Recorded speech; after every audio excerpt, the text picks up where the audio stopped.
बांग्लादेश के अंदर अब हथियार बनाए जाएंगे। बांग्लादेश अपनी फौज को जो हथियार देगा वो बांग्लादेश के अंदर तैयार किए जाएंगे। ये बड़ी खबर निकल के बांग्लादेश से सामने आई है।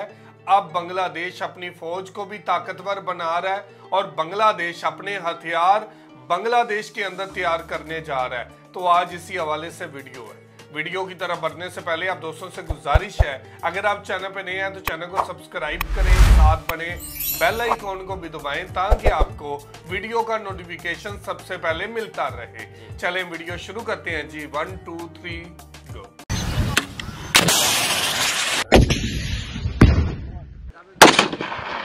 স্বনির্ভরতা বা আত্মনির্ভরশীলতা সব ক্ষেত্রেই কাম্য, আর সেটা যদি নিজস্ব ডিফেন্স ইন্ডাস্ট্রির ক্ষেত্রে বিবেচনা করা হয় তাহলে তা অবশ্যই কাম্য।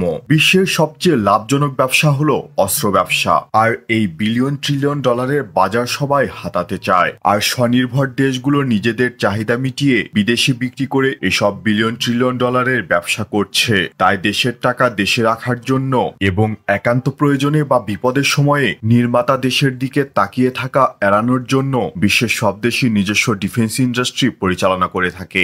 বাংলাদেশের ডিফেন্স ইন্ডাস্ট্রির মধ্যে রয়েছে বাংলাদেশ অর্ডিন্যান্স ফ্যাক্টরি, যেখানে সামরিক বাহিনীর জন্য বিভিন্ন অস্ত্র বানানো হয়ে থাকে। আজ আমরা আমাদের দেশে বানানো বিভিন্ন সামরিক অস্ত্র ও সরঞ্জাম নিয়ে জানবো, সেই সাথে যেসব প্রক্রিয়াধীন প্রকল্প রয়েছে সেগুলো সম্পর্কেও জানবো। বাংলাদেশের নির্মিত অস্ত্র, সামরিক ও লজিস্টিক সরঞ্জামের ভিতরে রয়েছে BD-08 assault rifle, type 56 SMG, Heckler and cos G3 battle rifle, BD-14 general purpose machine gun, BD-15 LMG, type 56 SKS, যদিও এটি আর এখন বানানো হয় না, 63mm mortar, 81mm mortar, 105 millimetre artillery munition, various small arms ammunition, bulletproof vest, Arges HG-84 grenade, FN-16 eagle man pads, small patrol boat, Stingray high speed boat, offshore patrol craft, inshore patrol craft, large patrol craft, landing craft tank LCT, landing craft utility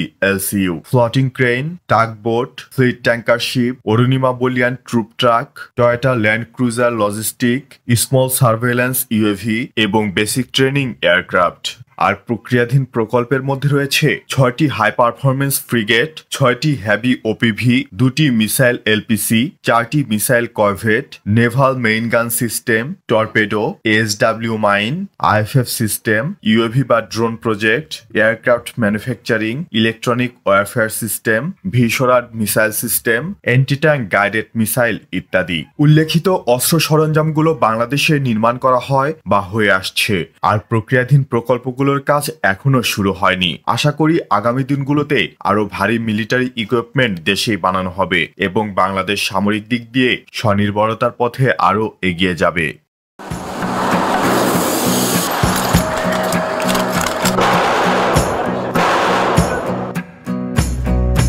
जी viewer, ये थी video और आपने देखा कि बांग्लादेश के अंदर अब हथियार बनाए जाएंगे। जितनी भी राइफल इस्तेमाल होती हैं, जितनी भी गोलियां इस्तेमाल होती हैं या छोटे जो गोले इस्तेमाल होते हैं, ये सब बांग्लादेश में तैयार किए जाएंगे। बांग्लादेश के अंदर इंडस्ट्री लगाई जाएगी। शेख हसीना वाजद ने अब तक बांग्लादेश की फौज को ताकतवर नहीं किया, लेकिन अब डॉक्टर मोहम्मद यूनुस ने फैसला कर लिया कि बांग्लादेश के अंदर हथियार बनाए जाएंगे और किसी भी बड़े खतरे से निपटने के लिए जो हथियार इस्तेमाल किए जाएंगे वो बांग्लादेश के अंदर तैयार किए जाएंगे। आप देखें तो पहले हमने वीडियो में देखा कि बांग्लादेश के अंदर ड्रोन बनाए जा रहे हैं, बांग्लादेश के अंदर तैयार किए जा रहे हैं, बांग्लादेश के इंजीनियर तैयार कर रहे हैं। तो अब ये भी खबर निकल के सामने आ रही है कि बांग्लादेश के अंदर जितने भी छोटे हथियार इस्तेमाल होते हैं ये सब के सब बांग्लादेश में बनाए जाएंगे। बिल्कुल ऐसे ही है। हम लोगों ने देखा था पिछली जो हुकूमत थी, साबका हुकूमत, उस वक्त भारत की तरफ से ये यकीन दहानी कराई जाती थी कि हम लोग आपके साथ खड़े हैं, अगर आपको किसी भी किस्म की जरूरत पड़ती है तो वो चीजें हमसे लें। तो तो जब उनसे लेने की बारी आती थी तो वो जो नकारा चीजें थी वो बांग्लादेश को दे देता था और पैसे नई चीजों के लेता था। और जब किसी दूसरे मुल्क से लेने की बारी आती थी तो हर दफा बीच में रुकावटें डाल देता था। फिर जब भारत की जो हट दर्मी है वो बाज नहीं आए तो अब बांग्लादेश के अंदर अवामी हुकूमत है और अवामी हुकूमत ने ये फैसला किया है कि जो हमारी फौज है वो इतनी ताकतवर होनी चाहिए कि मुल्क के अंदर जिस तरह मर्जी सरकमस्टांसिस होते हैं, हालात खराब होते हैं, बेहतर भी होते हैं, लेकिन फौज इस कदर ताकतवर होनी चाहिए कि कोई दूसरे मुल्क की फौज हमारे मुल्क के ऊपर आंखें जमा के ना बैठी हो। जैसे अभी ये वाले हालात हुए थे तो भारत ने ये धमकी भी दी थी कि हम लोग जंग के लिए तैयार हैं और बांग्लादेश के ऊपर कब्जा कर लेंगे, लेकिन बांग्लादेश की ने फौरन से पहले अपनी मईशत को बेहतर करने से पहले अपनी फौज को मजबूत बनाया ताकि अगर कोई दुश्मन इनके ऊपर हमलावर होता है तो उनको मुंह तोड़ जवाब दिया जाए। क्योंकि जब आपकी दिफाई लाइन मजबूत होगी, आपका जो सेल्फ डिफेंस है वो मजबूत होगा, तो अंदर वाले हालात तो बंदा सेट करता ही रहता है, कभी ऊपर हो गया कभी नीचे हो गया, लेकिन कोई दूसरा दुश्मन आपके ऊपर अगर हमला नहीं करेगा तो आप अंदरले खाते से अपने सारे मामला सेट करते रहते हैं। और सबसे बड़ी बात यह है कि जो आप दूसरे मुल्कों को पैसे देकर खरीदते थे चीजें, वो अब बांग्लादेश के अंदर खुद बन रही हैं। और बांग्लादेश की ये बहुत बड़ी कामयाबी है कि बांग्लादेश अपने हथियार खुद बनाएगा और आने वाले वक्त के अंदर दूसरे मुल्कों को भी ये एक्सपोर्ट करेगा। बिल्कुल, बहुत अच्छी बात किया। और राजनाथ सिंह की बात करें तो राजनाथ सिंह ने अपनी फौज को तैयार रहने का हुक्म दिया हुआ है। तो इसका मतलब निकल के सामने आ रहा है कि दुनिया अब तीसरी जंग की तरफ बढ़ रही है।